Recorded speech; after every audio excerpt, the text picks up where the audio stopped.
other part of the world, in any other part of, diplomacy or politics, that the leader of the country is pulled down during a state visit? Or is that something which is acceptable in democratic cultures? I wanted an objective analysis from you. No, it's not acceptable at all. I think, in my view, it is basically the opposition is trying to stretch,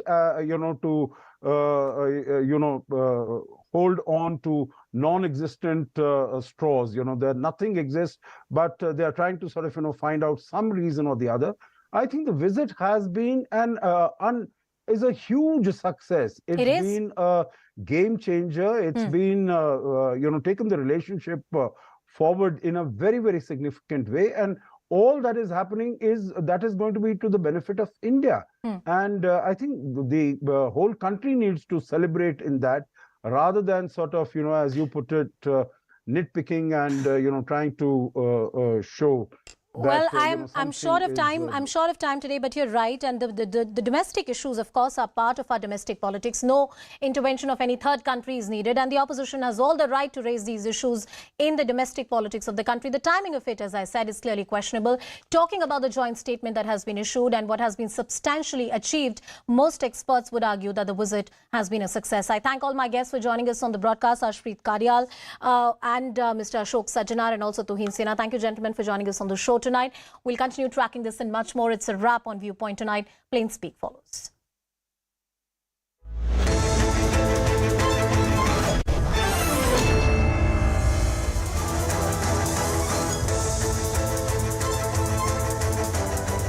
Welcome everyone. Thanks a lot for staying with us. You're watching Plain Speak with me, Shivani Gupta. Opposition leaders from 15 parties met today in Patna to firm up their strategy ahead of 2024 elections. They say they've decided to contest the elections together and will formulate a strategy state by state. How, though, we'll have to wait to learn. Even as the meeting ended, though, it was clear not all were on the same page. While Nitish Kumar helmed the press conference, Kejriwal, Bhagwant Mann, Sanjay Singh and Raghav Chadha of the Aam Aadmi Party were missing, and so was M.K. Stalin of the DMK, who did not participate in the open press briefing. They left after the meeting. But Congress chief Mallikarjun Kharge and Rahul Gandhi flanked the Bihar Chief Minister. Kharge said all leaders have decided to fight together and are planning to meet in Shimla again.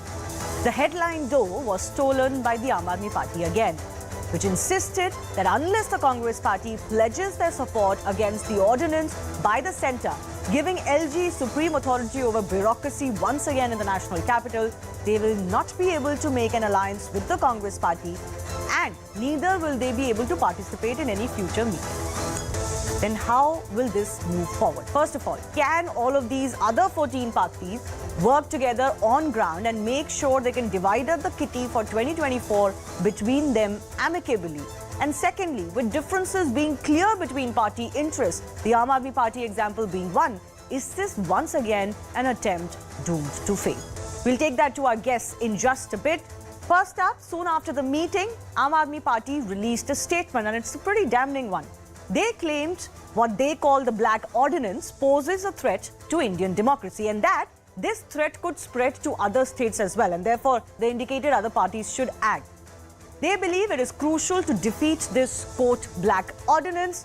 They say that out of the 15 parties that attended the meet, 12 have representatives in Rajya Sabha, 11 of those parties have denounced this ordinance, and only the Congress party has refused to take a stand on the Delhi ordinance. They pointed out how the Congress units in Delhi and Punjab are in fact in support of this ordinance.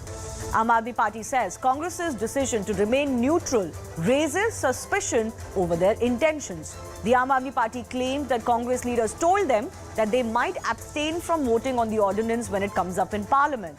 Finally, the Aam Aadmi Party insisted that if that happens, if the Congress doesn't change its mind, it will make it difficult for them to be in any alliance with any like-minded parties as long as the Congress is there. And unless Congress changes its stance, it would be difficult for them to participate in future meetings as well.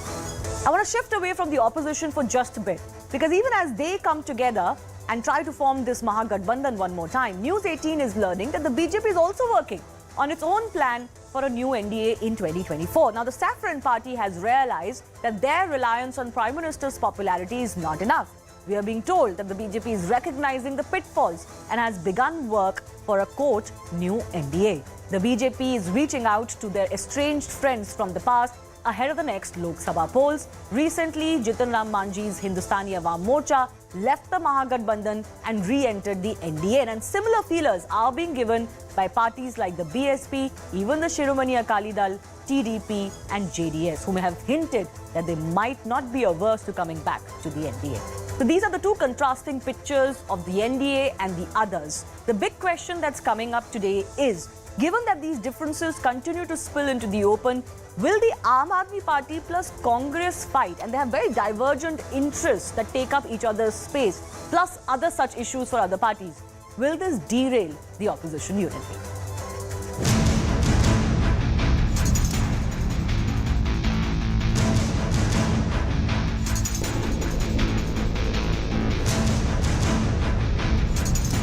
काफ़ी अच्छी मुलाकात हुई है और एक साथ चलने की सहमति हुई है और उसके बाद अगली मीटिंग कुछ ही दिनों के बाद सब पार्टियों की एक और की जाएगी।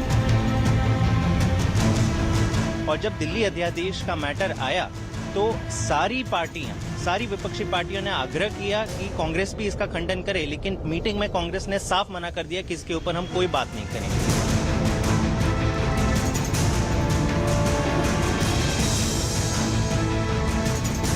पटना में एक फोटो सेशन चल रहा है, सारे विपक्ष के नेता एक मंच पर इकट्ठा हो रहे हैं और संदेश देना चाहते हैं कि हम भारतीय जनता पार्टी को, एनडीए को और मोदी जी को चैलेंज करेंगे।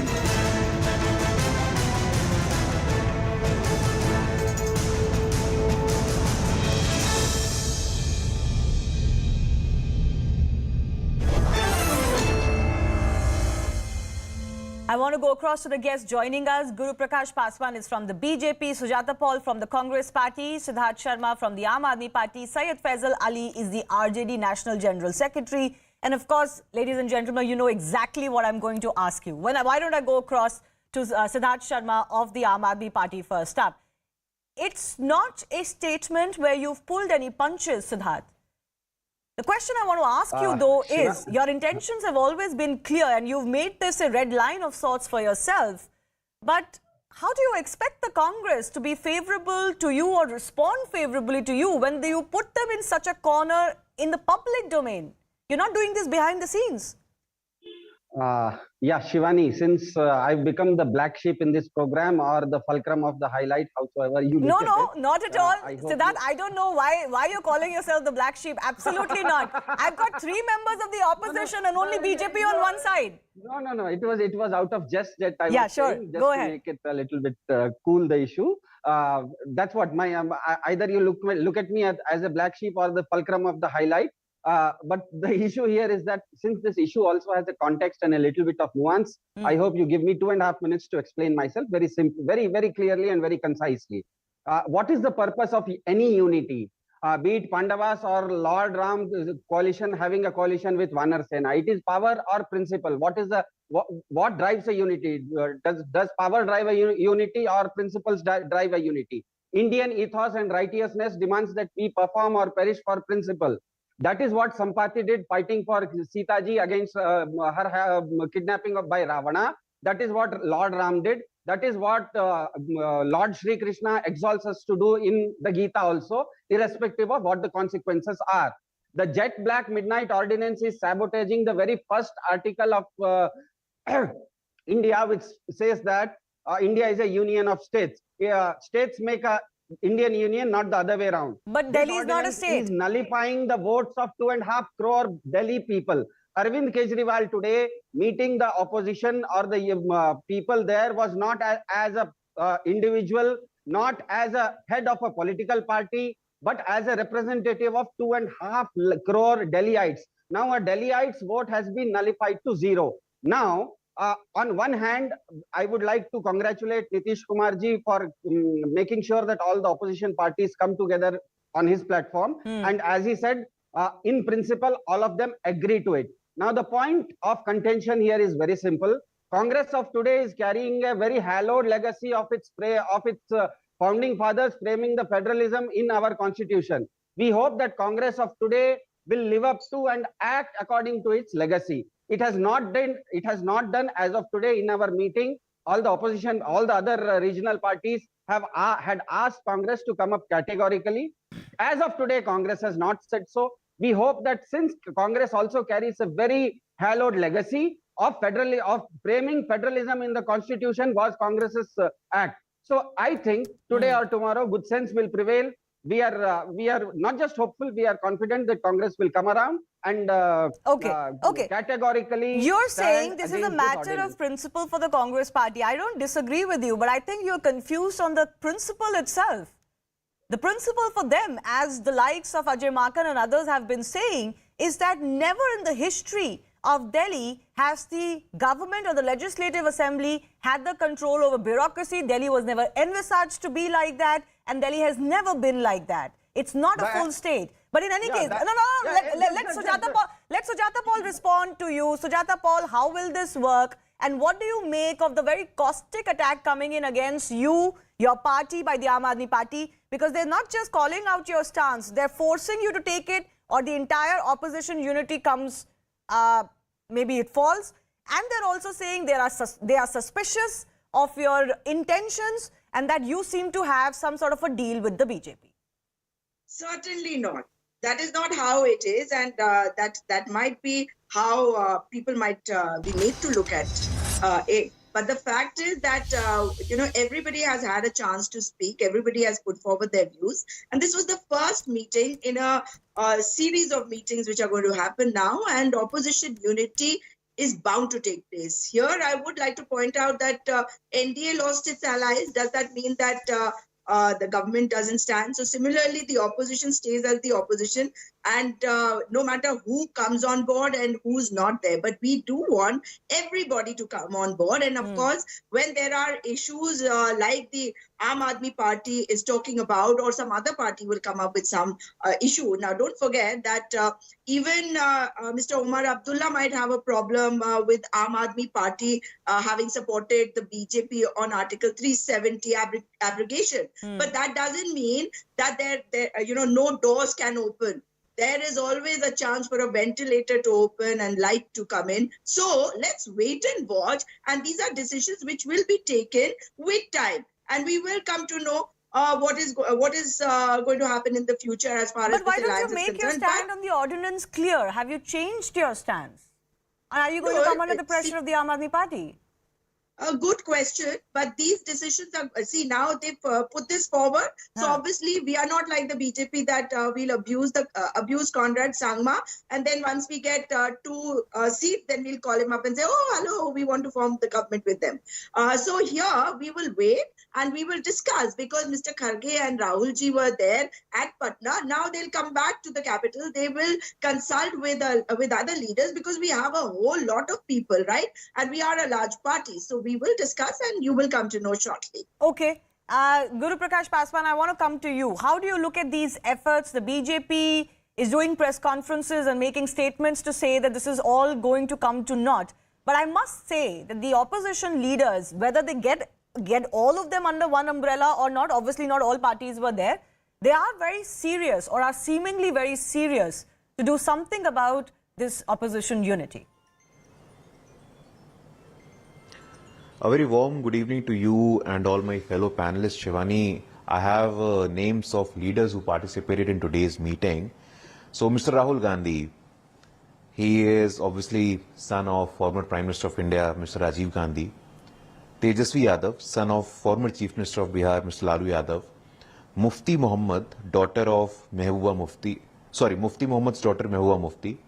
Sharad Pawar's daughter Supriya Sule. Shibu Soren's daughter Hemant Soren. Obviously, we know Uddhav Thackeray from the Thackeray dynasty. We know Akhilesh Yadav, son of Mr. Mulayam Singh Yadav, and son of Mr. Karunanidhi M.K. Stalin. 9 political parties, 9 scions, 9 dynasts. It was not Loktantra Bachao Abhiyan, it was a Parivar Bachao Abhiyan. How you can sustain the legacy of your family, that was the sole motive. These leaders, the section of opposition, cannot digest a simple fact. They cannot digest the fact that today one of the most powerful prime ministers of our country comes from a humble background. He doesn't belong to the so-called political legacies.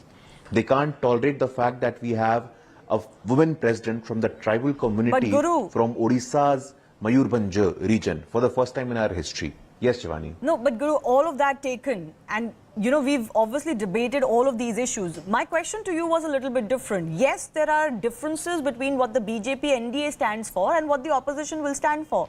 But they are pretty serious this time to work out some sort of a formula. And aren't you worried about that? Because there will be 10 years of anti-incumbency against the BJP this time.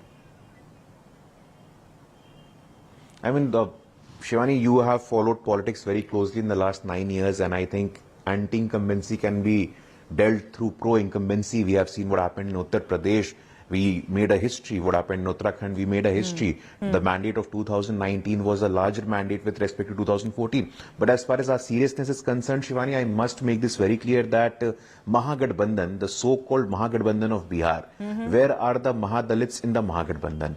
The leader from Mahadalit community, tall leader, Mr. Jitendra Singh, he was insulted. He had to leave the Mahagadbandhan right before this meeting. The leader from backward community, a tall leader, a stalwart, Mr. Upendra Kushwaha, he had to leave the Mahagadbandhan. Tall leader, Mr. Mukesh Sahni, he had to leave the Mahagadbandhan. Okay. 1,600 crores, a bridge collapsed. A bridge collapsed. A bridge in Bihar collapsed. 1,600 crores of taxpayers' money wasted. Today, when the press conference was happening, there was no electricity. So this is the state of Bihar. I sincerely that may be the state in Mr. Bihar, Nitish Kumar, Mr. Tejasvi but Yadav. these parties are coming from all other states as well. The Congress is also doing well in some of their states. They've won a couple of them in the last two set of elections. But let me go across to our guest joining us from the RJD as well, Mr. Ali. There is a problem of fundamentals though, Mr. Ali, as far as the coming together is concerned. How will you divide the seats? Who will give up space in which state? Mamata Banerjee doesn't want the Congress or the left to fight in Bengal. But the Congress and the left cannot cede all of that space. At least it doesn't look so far. And similarly, there are contradictions even for the Aam Aadmi Party and for the Congress. So how are you going to even come to a conclusion when you say that you will all fight together? How will it work on the ground? Well, Anusha, this is the beauty of the Mahagadbandhan, and this is the beauty of our country. We have diverse people, diverse views, and diversity is the strength of India. And those people who are ruling the roost at the present moment, they believe in one voice and one thought and one ideology to prevail all over India. And we believe in diversity. And today's meeting, where 15 of the top political parties of India participated, and tall leaders, stalwarts, whom the BJP spokesman is saying dynast, he is insulting the collective conscience of all those who vote for these people, whether for NCP in Maharashtra, whether for RJD in Bihar, or for Stalin in DMK. They are insulting the collective conscience of the voter of these states, because they have no legacy whatsoever. They have no political heritage whatsoever, because they were the ones who never participated in the Indian freedom movement. But sir, so we are not voting on the basis of the Indian freedom struggle in 2023. Now you blame the BJP for harking back to the past when it comes to them, to Nehru's era. Once again, the opposition today cannot get young India's vote on the basis of who fought in the independence movement. I am not here to... Listen, he was the one who started talking about political legacy. So I'm reminding him that they have no political legacy at all. They are the ones who refused to be part of 1942 Quit India movement. So they cannot say that they have any political legacy. Now coming to the basic point, that there are differences among the parties which participated. Of course there are differences. These are teething problems. And let me tell you, and let me assure you, and even to my colleague from Aam Aadmi Party, that there are certain things which are not to be told, or not to be spoken about, not to be discussed in media. There are certain things which are taking place behind the curtain. And I assure you, being privy to so many discussions, I assure you that there are certain things which are being worked out. And very soon, before Shimla meeting, whether it is on 10th or 12th or 14th, whatever date we decide, those things will be sorted out. Okay. The problem with the BJP is that they are alone. all those who fought with BJP, who were once part of the NDA alliance, they all have deserted or dumped by BJP itself. Yeah, but there Now are they indications, alone. as I said at the start of the show, that some of them are coming back, and the BJP also seems to be willing to work out a route back for the others. Coming back. They are trying to woo them back. There is a difference. There is a difference, Anusha. Basic difference. First of all, none of one them are second. trying to come back. They are trying to woo them back, whether it is Chandrababu Naidu or whoever. Yes, They are Mr. Ali, trying to first woo of them all, back, this is but Shivani Gupta how far this they will be side. Successful? One second. This is Shivani Gupta this side. But let Mr. Guru Okay, Prakash Shivani. Paswan come in. I'm sorry. Understood, understood. No problems at all. It happens. I beg your pardon. Let Guru Prakash Paswan come in. Both of our other guests also want to come in. Guru Prakash Paswan, you're being very dismissive of the legacy of the opposition patiently leaders. listening. Yeah, exactly. I was very patiently listening to our senior leader from the Rashtriya Janata Dal, but and they said that we are standing alone. I mean, we are the single largest party in the Lok Sabha. We are the world's largest political party. We are running state governments in so many states. So I think before you speak, I mean, I ask you with all humility at my disposal, how many? I did not. Please speak out. Shivani, can I? In which states? You were talking. Shivani, I'm not going to speak over him. Okay, Shivani, he was talking about democracy. He was talking about democracy. Now he is creating hurdle in democracy. Professor Saab, I respect you a lot. No one interfered even once. Professor Saab, no one spoke even once when you were speaking. Yeah, again you were speaking, sir. No one spoke even once while you were speaking. Please extend the same courtesy to us, sir.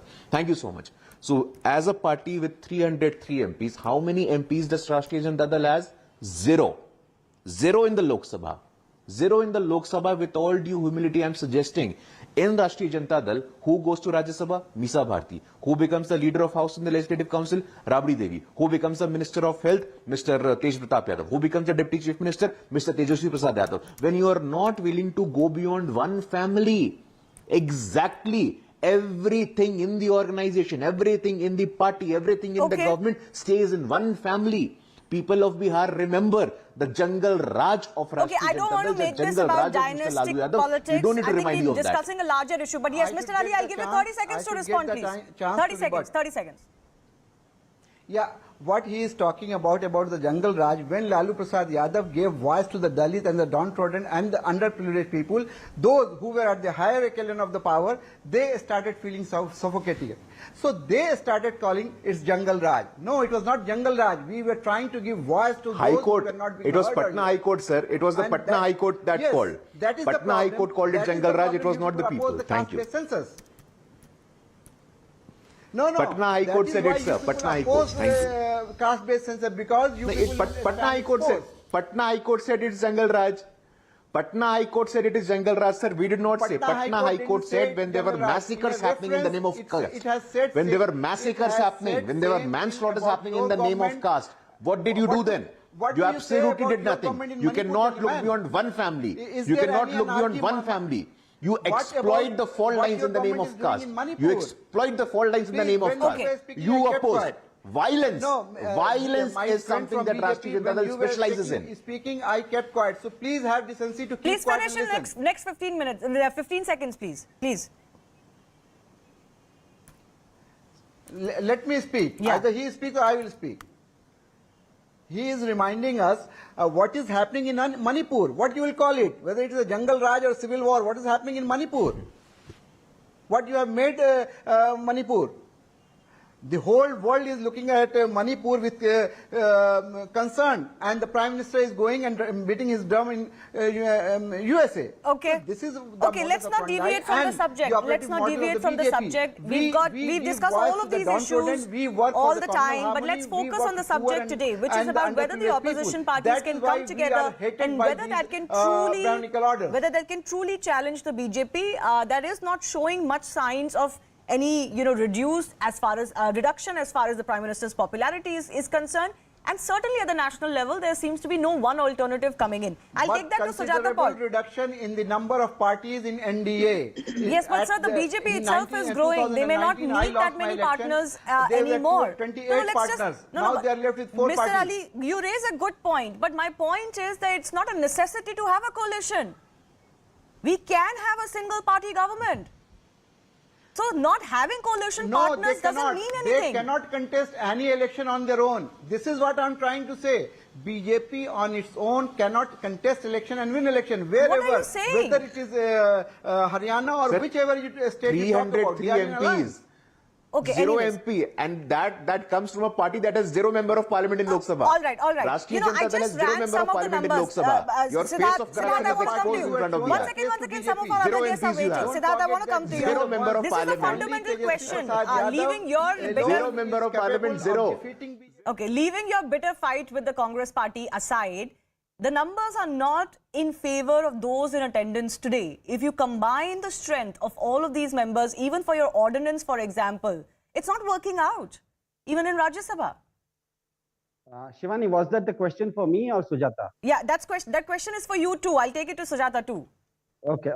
I'll answer to that. But before that, the eloquent spokesperson of BJP said some things, but he could not hide his nervousness. And the duplicity here is that he should understand that the DMK today represents historically disenfranchised Dravidians of South India. He should also understand that when he says about dynastic politics, Yediyurappa in Karnataka and his son are also in politics. The Honorable Defence Minister and his son in BJP are also in politics. Okay. Vasundhara Raje also comes from a political family.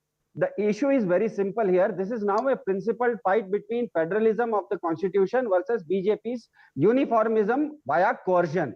Essentially now it is all states versus BJP.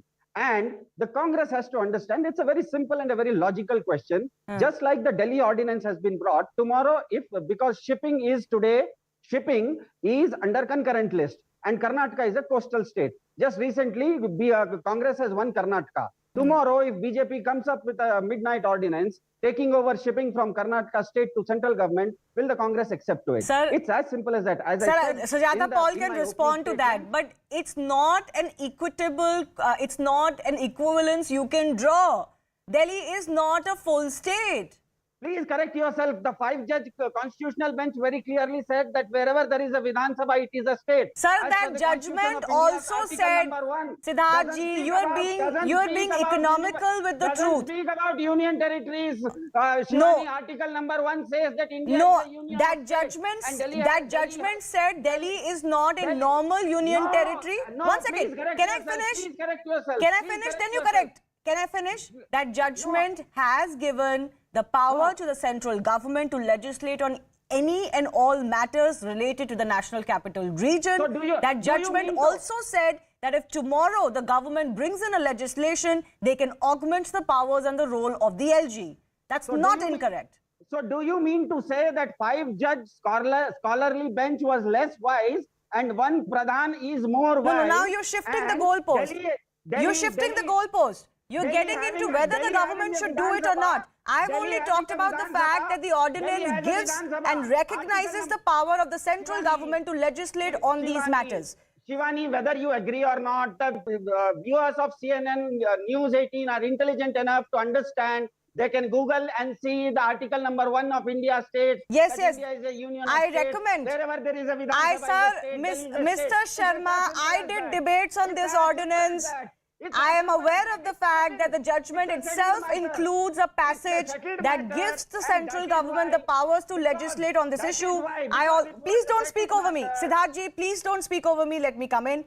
It is also a precedent in India that while the judiciary's judgment cannot be cancelled or overturned by the legislature or the parliament can make laws that effectively render a judgment ineffective or void. This has happened before in this country, and this is also something that will apply in this case. On the wrong foot. That's where you're caught on the wrong foot. The parliament has not made a law. Ordinance is not a parliament. Yeah, it's the same thing. The ordinance will be presented in parliament, on the floor of the parliament. That I think that distinction our viewers understand. You're getting into nitty-gritties, but the reality is that the government has the power to make this law. Sujata Paul, I have to give you a final minute. I'm running out of time. Yes. The overall idea of the unity itself is something that most people are not finding believable. And one of our panelists started off by saying that, this is diversity. But frankly, India has moved on from this kind of diversity. They look at it as a khichdi, which cannot give good governance, because our history teaches us so. No. Well, I from strongly khichdi- object, Shivani. from I strongly Sir, khichdi- sir, let her respond. Let her respond. Let her respond. Let her respond. You might You are also find it calling khichdi, praise but it is to going to BJP be a propaganda. pulao. Okay. And people who have no respect for the constitution and democracy must remember that for the sake of the country and the constitution, people are going to come together and stop insulting the people of India, because somebody is somebody's son or somebody's daughter. And they are the ones who have elected all these people. And when you took RPN Singh, Jitendra Prasad and Scindia, they weren't somebody's sons. So what are you talking about? And as far as this entire atmosphere of hate, venom, which has been created, this is your new India. Our youngsters have been forced into fighting people like you are doing in Manipur and in Purola in Uttarakhand. Where, Okay. Let's not get into those issues. I would appreciate if we stick to the issue of opposition unity, but I've run out of time. I thank you all for joining us. I cannot get into the issues between the BJP and the other opposition states just yet. We'll, of course, discuss those on other days. Moving on, we're focusing on the Prime Minister's visit to USA. Now, he addressed a joint sitting of the Congress for the second time on Thursday night. In an almost 1-hour speech, Prime Minister touched upon a variety of themes. They were met with applause and standing ovations several times by the US Congress members, including Vice President Kamala Harris. Later, US President Joe Biden and First Lady Jill Biden hosted the Prime Minister for an official state dinner at the White House. The event was attended by around 400 eminent guests, including business tycoons Anand Mahindra and Mukesh Ambani. What has grabbed headlines, though, is the fact that the Prime Minister was asked a question on minority rights in a press conference after making a joint statement post the bilateral. This question has been raised by some civil rights and other groups, plus some Congress members during his trip. It's fair to say this is a question that has been chasing Narendra Modi since he became the Prime Minister in 2014. First up, let's listen in to how he responded to that question. लोकतंत्र को हम जीते हैं और हमारे पूर्वजों ने उसको शब्दों में ढाला है संविधान के रूप में, और हमारी सरकार लोकतंत्र के मूलभूत मूल्यों को आधार लेकर के बने हुए संविधान के आधार पर चलती है। मुझे आश्चर्य हो रहा है कि आप कह रहे हैं कि लोग कहते हैं नहीं, भारत डेमोक्रेसी है। और जैसा राष्ट्रपति बाइडेन ने कहा, भारत और अमेरिका दोनों के डीएनए में लोकतंत्र है। लोकतंत्र हमारा स्पिरिट है, लोकतंत्र हमारी रगों में है, लोकतंत्र को हम जीते हैं। कास्ट, क्रीड, रिलीजन, जेंडर, किसी भी भेदभाव को वहां जगह नहीं होती है। और जब हम लोकतंत्र की बात करते हैं, तब अगर ह्यूमन वैल्यूज नहीं है, ह्यूमैनिटी नहीं है, ह्यूमन राइट्स नहीं है, फिर तो वो डेमोक्रेसी है ही नहीं। और इसलिए जब आप डेमोक्रेसी कहते हैं, जब डेमोक्रेसी को स्वीकार करते हैं और जब हम डेमोक्रेसी को लेकर के जीते हैं, तब डिस्क्रिमिनेशन का कोई सवाल ही नहीं उठता है।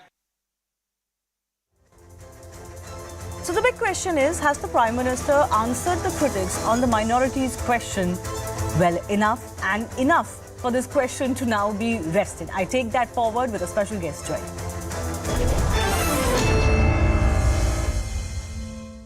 Dr. Jitendra Singh, MOS Science and Technology and Space, amongst others, is joining us. I do welcome you and thanks a lot for your time. Before I get to the question I was talking about, I want to ask you a couple of things related to space and its exploration. India is going to be part of the Artemis Accord now. This brings together like-minded nations in the field of space exploration. So I want to understand from you, what do you think this means for Indian space exploration? I think broadly speaking, in layman's language, I think this is an acceptance, acknowledgement, recognition of India's space capabilities, India's space prowess. And a matter of great pride for India, also vindication that we started our space journey many, many years after the USA did. In fact, when USA was preparing to land a human being on the surface of moon, which it did in 1969 in the form of Neil Armstrong, we were still singing nursery rhymes like Chande Mama Dur Ke, and we were also very, very deficient as far as our resources were concerned. Sarabhai there are pictures of Sarabhai carrying a launcher on the carrier of his bicycle. But I think it's a quantum jump which has happened in the last 8-9 years, because Prime Minister Modi took a number of series of unorthodox decisions, like opening up the gates of Sriharikota to private participation, etc., etc. As a result of which today USA is looking up to India as an equal partner. So it's not only that we would be benefiting from their inputs, they would be equally benefiting from our inputs, our expertise and our experience as far as our space missions and space success stories are concerned. Well, you're right. India has come a long way, and especially in doing this in a budget that boggles the mind of the rest of the world. But the other big thing is that NASA and ISRO are now going to be collaborating on a joint mission. That has excited a lot of people in India. How important do you think that is? Yeah, actually, US had an international space station, and they have a very ambitious plan to return the human to the moon by 2025 or so, and this is located about, say, 250 miles, because Americans follow the metric system of miles. We follow kilometers, so maybe about 350 kilometers from Indian point of view, from the surface of Earth. So closer to moon and also closer to other planets. So it will be easier to discover the mysteries, the other elements related to the milieu around the moon, and subsequently also the other planets like Mars, etc. And the joint mission means that India possibly would be also offering one of its astronauts to accompany the US astronaut. And that will be a collective approach, signifying not only the synergism in our scientific knowledge, but also synergism in our common goals as far as mankind is concerned. And from the Indian point of view, it gives India a much, much wider global play field. Okay. Minister, let me come to the question that a lot of people are debating in India today. Yesterday, the Prime Minister took questions in a press conference. I'm sure there were a lot of attacks even before it, that the Prime Minister, doesn't do press conferences much. I think, of course, he has done in the past, but the opposition was quick to remind he hasn't done one in 9 years. He was expectedly asked the question on minority rights in India. Do you think he responded to the critics that have existed for the last 9 years? Some of them say that he dodged the question. No, I think there could not have been a more appropriate answer, because Prime Minister actually, when he said that as long as we accept that India is a democracy, as long as we accept that India is follows a constitution, the best constitution in the world, I think the question about minorities being treated otherwise or treated this way or that way does not arise. And besides that, I'm sure you and I would also agree that the so-called minorities in this country find themselves better placed, better positioned than their counterparts in several other countries, including the countries where there are the majority. So, absolutely, Prime Minister was right in saying that this question does not arise at all. India is not only a democracy, it's also mother of democracy. India is now a fountainhead of democracy. It's also a role model of democracy for the rest of the world. And in a democracy, talking about discrimination is incompatible to the inherent principles or the bottom lines of democracy. But can I ask you a follow-up to that, Jitendra ji? The question that comes to mind is that this government has been in power for 9 years. We are barely a year to go to the next elections. And this question keeps chasing the BJP government at the center, the Prime Minister-led government at the center. Is it not a problem that this question chases your government and the government hasn't been able to counter it effectively? It's not that. I think there is there's a huge amount of motivation behind it, and there are certain elements which thrive on harping on these issues. If they won't, they would not survive, and even their political existence would be would not be compatible to the kind of path that they've envisaged for themselves. So it's not something that they don't know. They know that they know, but they still don't wish to know. It's like that. And as far as the minorities or the other issues are concerned, just remember, before 2014, what was it like? I think the best part to appreciate it, the best way to appreciate it is to compare it to what it was before 2014. There's a huge amount of pessimism across the country. There's a huge amount of cynicism in a common Indian citizen, regardless of his religion, caste, and everybody was looking, the youth was looking forward to go abroad, etc., etc. I wrote a small blog that day on the evening of 26 May 2014, soon after Prime Minister Modi was sworn in towards the twilight at 6 o'clock or so. I said this is the beginning of the journey from pessimism to optimism. It's now the other way around. Those of the youngsters, regardless of whichever community they belong to, have gone abroad, are looking back to come to India. And don't you remember during the COVID times, when or during the Ukraine war, when Prime Minister facilitated the return of several of the Ukraine students back to India, it was the Pakistani students who were introducing themselves as Indians. So it's the other way around now. They are taking refuge in the better milieu provided by India, and the better acceptance that Indians have across the world. So I think the facts are quite contrary to the motivated or the manufactured opinions generated from time to time. Okay, so even as the lobby is the same which does this. The lobby, okay. So even as you talk about this motivated section that says this against the Prime Minister and your government, there was an opposition meeting earlier today where a lot of the opposition parties came together and they believe that they can, if they come together, they can beat Prime Minister Narendra Modi and the NDA in 2024. What are your comments on that? Now, do you want me to take that seriously or even respond to that? A, they themselves don't know who's their leader. B, they don't see eye to eye. C, this will end up as a photo opportunity, just make news for a day or so. And fourth, the very fact that they have come together is actually an indication of their desperation and their admission or their admission of the fact that they are not equal to Prime Minister Modi and don't have the capacity to stand up to Prime Minister Modi. Okay. All right. I'll leave it on that note. Jitendra Singh, thanks a lot for joining us on our top story. Let's take it to some other guests.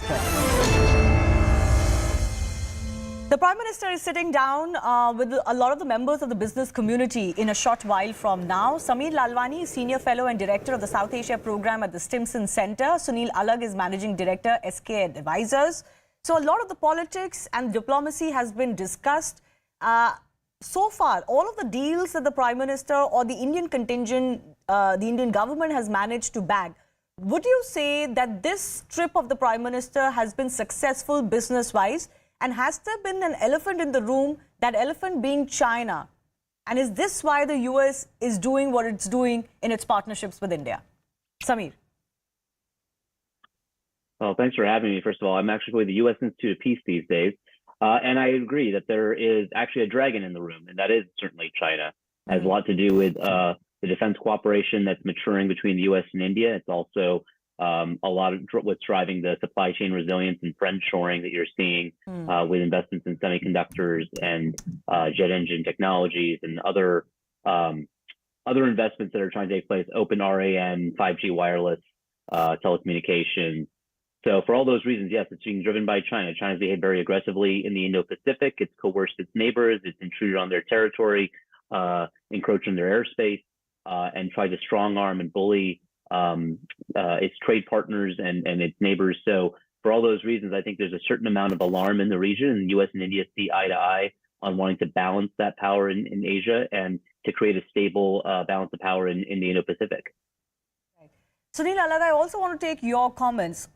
As far as the business end, the trade deals are concerned, would you say this trip of the Prime Minister has been successful?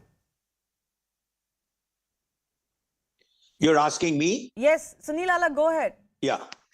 Look, America will always, United States will always look for its own interests, and so will Prime Minister Modi look for India's interests. And it's perfectly okay for them to get together now because it serves both ends. And therefore, our business of attracting income and attracting investments and attracting technology is very much there. And in America, it suits America as well to carry on and having a good relationship with India, because our economy is growing, and therefore it's a win-win for both. Mm-hmm. But what is it about this, this relationship, do you think, is more enduring than some of the other aspects? Because yes, this is also guided by diplomacy. But when America rolls out the red carpet, when President Biden, heaps praises on India, yes, I know India is emerging as the bright spot as far as the global economy is concerned. Is it just that, or is it more? Is it also about what India offers to the world?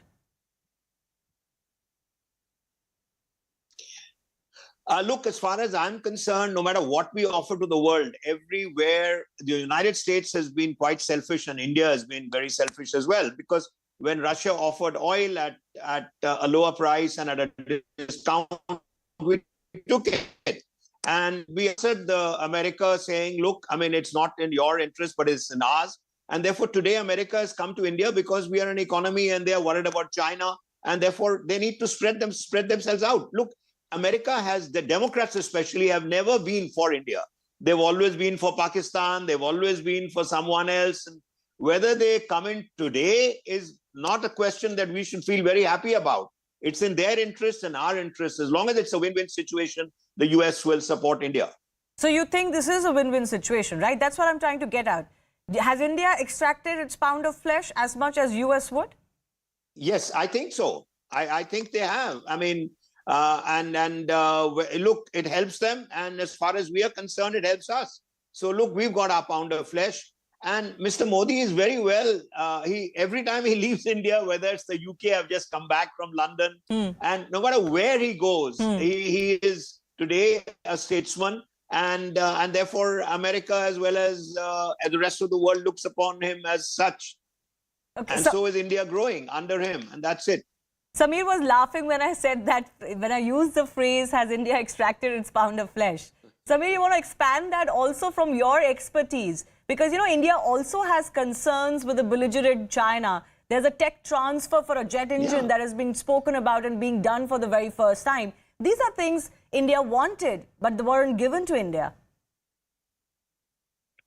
I think you're right. So, look, let's go back to this pound of flesh metaphor. I think that's the kind of language that China uses. The win-win story is the kind of language that China uses. And if we go down that path, I'm not sure how constructive the relationship will be.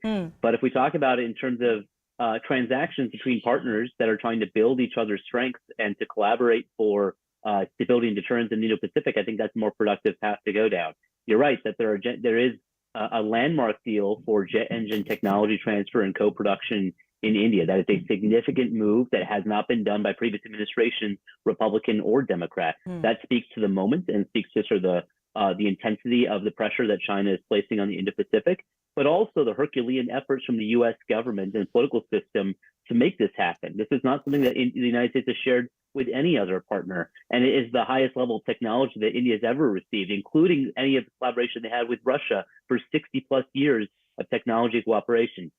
So it's a big deal from the United States standpoint, and we shouldn't be shy about transactions. Transactions can be done between friends. In fact, the U.S. and the UK have been the closest of friends, have done many transactions together because that's the basis of friendship. I do something for you, you do something for me. In this case, I think the U.S. is not looking for a pound of flesh from India. What it's looking for is for India to step up in the Indo-Pacific, to share greater burden in the Indo-Pacific, to take on more maritime patrols in the Indian Ocean, to stand up to Chinese political coercion and economic influence, not just at home, but also in its neighborhood and abroad. And India is starting to do that, but I think the United States would like to see India do more.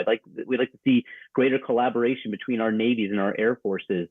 We'd like to see greater intelligence cooperation, intelligence sharing, and dissemination. We have this Indo-Pacific Maritime Domain Awareness Initiative, which is a great start. It's about collecting open source data on maritime traffic and subsurface traffic and sharing it with the rest of the region so they can all be aware of any dark shipping activities that are taking place in the Indian Ocean, including a lot of Chinese vessels that are conducting illegal fishing, drug trafficking, smuggling, but also gray zone coercion. So I think there's a lot to be done operationally between the two countries. This is not just about building machines and airplanes and military equipment, but it's also about doing the hard work of military cooperation and deterrence activities that will create I don't disagree with you for China, and in the end, ultimately prevent them from aggressing against its neighbors, whether it's India or Taiwan. I don't disagree with you, but we can say it from in any other language. US also needs something from India, and that is why it is offering something to India. I think that's the only point that one was making. Whether those are shared interests in terms of business alone or of security, Asia Pacific, etc. We can divide that. But I think fundamentally a lot of people in India feel that US is more welcoming now of India because it is one, India is the bright spot. India is the big economy that is growing faster than anybody else. And also because they do need a partner to face China. But I'm running out of time. Samir, I'll give you a final 30-40 seconds. How do you think the Indo-US relationship will shape the coming world? I think it can shape the coming world by setting standards for a rules-based order, right? It's collaborating on enforcing the rules of the international system that have worked for the last 70 years. And that's when it comes to technology, digital public infrastructure, when it comes to security and openness of the maritime commons and freedom of navigation overflight. But I want to say one last thing, which is that I think sometimes it's said too much that somehow both countries absolutely need each other. They may not. It may not be that the United States needs India desperately. Okay. It may be more that it would be a much more productive capacity to be able to collaborate together. But at the end of the day, if we have to go our separate ways, we can live with that, but we're much stronger together. No, absolutely. No disagreement there. Sunil Alag, your final comment, 30 seconds, on the way India is rising and the way its economic and business power is also being recognized. And I think this visit is a testament to that. Yeah, as far as American politics and American business work, not necessarily in the same direction all the time. Look, I've been trying to tell them to come to India for the last 10 years, but it's never worked. I mean, they've always preferred China because it's cheaper and they prefer a stable government there. But now Apple has moved here and everybody is moving here now because they want two centers. Basically, business does not want to rely on just one area, which is China. And therefore, it suits them to come across and it suits us. I go back to my point of regardless of what might say, but what the American business needs India and India needs the American business on technology, on money, on everything else. And therefore, it's a win-win today. What happens in the next 5 to 10 years? Nobody knows. Yeah. Well, India has to continue to grow well and continue to provide the world a feeling that there is good governance going on. And that's when, all of this happens. It doesn't really happen in a vacuum. And just because there are issues in China. I do thank both of our guests for joining us, Samir and Sunil. Thanks a lot for your comments. On the other side of a short break, we will get you an excerpt from the Prime Minister's historic speech to the joint session of the US Congress. Some of the highlights coming up.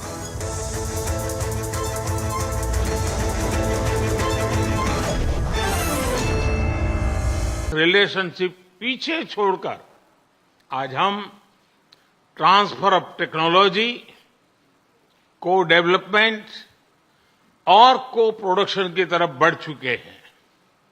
General electric द्वारा भारत में technology transfer के माध्यम से engine बनाने का निर्णय एक landmark agreement है।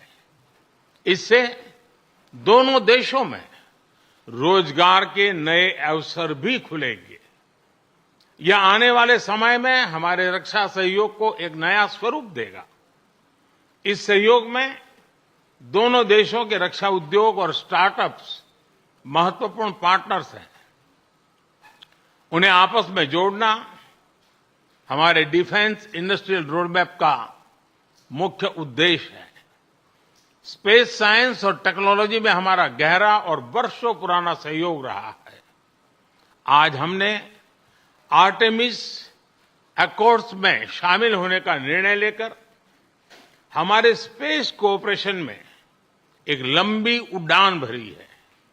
संक्षेप में कहूं तो भारत और अमेरिका की साझेदारी के लिए even sky is not the limit. Friends, हमारे संबंधों का सबसे महत्वपूर्ण स्तंभ हमारे पीपल टू पीपल टाइज है। भारतीय मूल के 40 लाख से भी ज्यादा लोग आज अमेरिका की प्रगति में महत्वपूर्ण योगदान दे रहे हैं। आज सुबह व्हाइट हाउस में इतनी बड़ी संख्या में भारतीय लोगों की उपस्थिति इस बात का प्रमाण है कि इंडियन अमेरिकन्स हमारे संबंधों की असली ताकत है।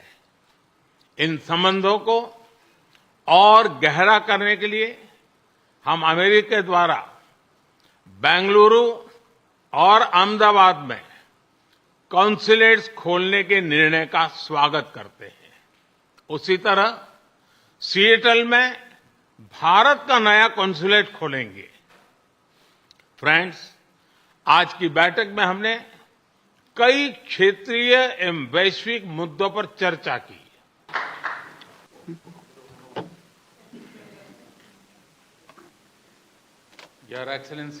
Your Excellency, President Biden, दोनों देशों के delegates, delegates of both countries, friends from the media, Namaskar. First of all, I thank President Biden for his warm words and for his positive views on India-America relations. Friends, today is a day that has special importance in the history of India-America relations. Our discussions today. विचारों के लिए धन्यवाद देता हूं। Friends, आज का दिन भारत और अमेरिका के संबंधों के इतिहास में एक विशेष महत्व रखता है। आज की हमारी चर्चा और हमारे द्वारा लिए गए महत्वपूर्ण निर्णयों से हमारी कॉम्प्रिहेंसिव ग्लोबल स्ट्रेटेजिक पार्टनरशिप में एक नया अध्याय जुड़ा है। एक नई दिशा और नई ऊर्जा मिली है। फ्रेंड्स, भारत अमेरिका की व्यापार और निवेश साझेदारी दोनों देशों के लिए ही नहीं बल्कि वैश्विक अर्थव्यवस्था के लिए भी महत्वपूर्ण है। आज अमेरिका भारत का सबसे बड़ा ट्रेड पार्टनर है। हमने निर्णय लिया है कि व्यापार से जुड़े लंबित मुद्दों को समाप्त कर नई शुरुआत की जाए। आईसेट यानी initiative for critical and emerging technology हमारे तकनीकी सहयोग के महत्वपूर्ण फ्रेमवर्क के रूप में उभरा है। Artificial intelligence, semiconductors, space, quantum और टेलीकॉम जैसे क्षेत्रों में अपना सहयोग बढ़ाकर हम एक मजबूत और फ्यूचरिस्टिक साझेदारी की रचना कर रहे हैं। अमेरिका की माइक्रोन, गूगल तथा एप्लाइड मटेरियल जैसी कंपनियों द्वारा भारत में निवेश करने का निर्णय इस फ्यूचरिस्टिक साझेदारी का प्रतीक है। इस यात्रा के दौरान मुझे अमेरिका के कुछ अन्य सीईओज के साथ मुलाकात करने का भी अवसर मिला। उनके साथ हुई चर्चाओं में भी मैंने भारत के प्रति उत्साह और एक सकारात्मक सोच महसूस किया। हम दोनों सहमत हैं कि हमारी स्ट्रैटेजिक टेक्नोलॉजी पार्टनरशिप को सार्थक करने में गवर्नमेंट्स, बिजनेसेस और एकेडमिक इंस्टीट्यूशंस का साथ आना बहुत महत्वपूर्ण है। क्लीन एनर्जी ट्रांजिशन में भारत और अमेरिका के साझे विजन को इम्प्लीमेंट करने के लिए हमने कई महत्वपूर्ण इनिशिएटिव लिए हैं। इसमें green hydrogen, wind energy, battery storage, carbon capture जैसे क्षेत्र शामिल है। हमने यह भी निर्णय लिया कि वैश्विक अनिश्चितताओं के बीच भारत और अमेरिका ट्रस्टेड पार्टनर्स की तरह reliable, secure or resilient global.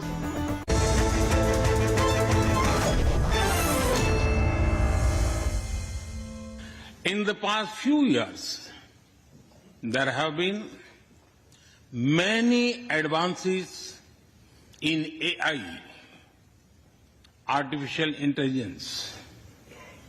At the same time, there have been even more momentous development in another AI, America and India. We celebrated a remarkable journey of over 75 years of freedom after 1,000 years of foreign rule in one form or another. When I first visited the US as a Prime Minister, India was the 10th largest economy in the world. 10th. Today, India is the 5th largest economy. Today, in modern India, women are leading us to a better future. We have over 2,500 political parties. About 20 different parties govern various states of India.